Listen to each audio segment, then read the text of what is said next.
We thought it'd be a good idea to have Bill Turque, reporter for the Washington Post, who covers Montgomery County government and politics over there. He's been there, 30 years as a reporter, a pretty savvy guy. Good morning to you, Bill. Good morning, guys. How are you? All right. So, look, I think at the end of it all, lawyers were involved, and it was one of these things where we're both going to go our separate ways, and we're not going to say bad things one about the other. But I think most people in Montgomery County are still scratching their head and saying, what the hell happened here? What was going on? I think that what happened was that the board started to feel over time that there was a disconnect between the goals that Josh Starr was setting and his actual ability and his capacity to implement them in terms of things like the achievement gap and trying to raise the status of students from low-income families. And I think that they felt that the district was kind of wobbling and not really on a strong direction. On another level, I think that you have to remember when you're a superintendent that you're working for elected officials, and you have to invest a certain amount of time in their care and feeding. And I think that was probably not the strongest part of his game. Well, we have heard the terms in non-communicative and haughty at times. Yeah, that did come across at hearings with the county council, and I can understand his frustration because I think elected officials tend to lapse into what he would call, and I've heard this in interviews with him, the if-only syndrome. If only we had longer school days. If only we had charter schools. If only we had this. That there was some magic bullet to this incredibly complex undertaking of trying to, lift American education up. Superintendent Starr was faced with some pretty hot-button issues just in the last 6 months, and many people did criticize how he handled them. I want to bring them up here, and you tell me if these sort of started the pile-on effect. First of all, the late start for high school students. A handful of the members of the school board really wanted that moved forward, and Joshua Starr ended up saying, listen, we can't do it unless we're going to spend a whole lot of money, and that means it's taking money out of other areas. Were school board members really intent on getting those late start dates and unhappy with how he handled it? I think they were. I think they were more unhappy with how it was handled, which is that this was discussed for a protracted period. There were work groups. It was sort of, and at the end, Starr just felt it was too expensive. But I think there was a feeling there was a little bit of paralysis by analysis on the issue, and that it could have been handled in a more efficient way. I mean, it is expensive, and there are a lot of things that he wanted to put money into, and so. But I just think, again, it was the process and the way it was handled that I think hurt him. Another issue that was a hot-button issue that Starr faced criticism over was the holidays for Muslim students. About 1% of the Montgomery County school population is Muslim, but it was raised maybe we should honor a Muslim holiday. His solution was, let's just take the label off all the holidays and no religious holidays. Was that also sort of sticking in the craw of some of the school board members?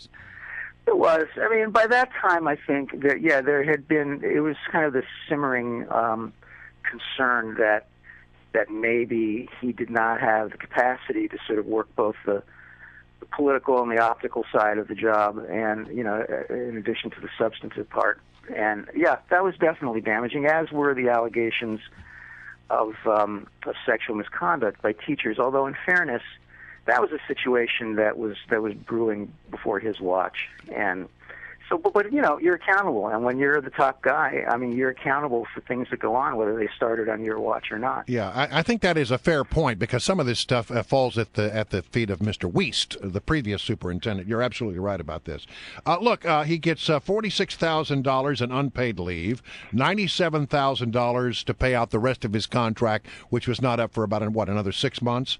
He gets $2,000 in legal fees, and he gets health coverage until his contract expired through the end of another 6 months. He gets to drive his car for another month. He gets his iPod, his iPhone, and his computer. That seems like a pretty good separation agreement.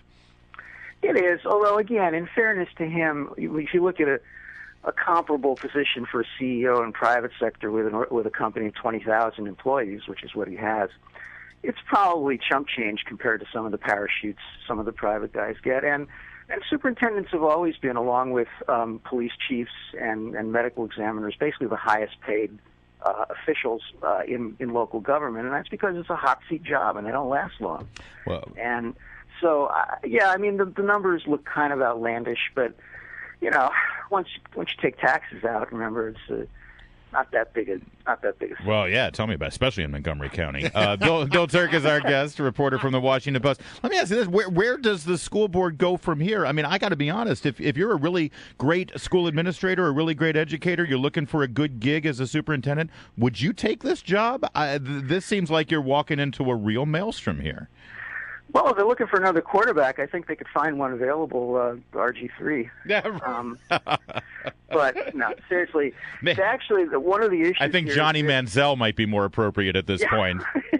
I think that they're actually stepping into an extremely competitive national market now for superintendent talent for various reasons, coincidental and otherwise. There are now about more than a dozen top jobs open in places like Fort Worth, Charlotte-Mecklenburg, Nashville.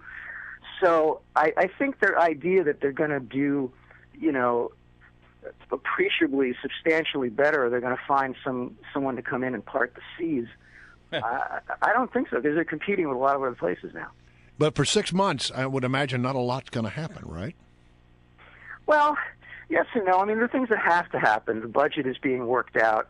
I mean, the work of the school system is going to go on. Larry Bowers has been there for a long time. He's the chief operating officer. But out of some of these big strategic decisions, I mean, are you going to commit the new incoming superintendent to things without him being there? No, for sure there will be things that will be deferred. Yeah. But, I mean, the work, the day-to-day business of the district is not going to crumble, and they'll find someone else. And, things go on regardless of who is at the top. All right. Well, listen, we're going to have to leave it right there. Bill Turque with the Washington Post, thank you so much for helping us understand this story. We appreciate you being with us. Sure.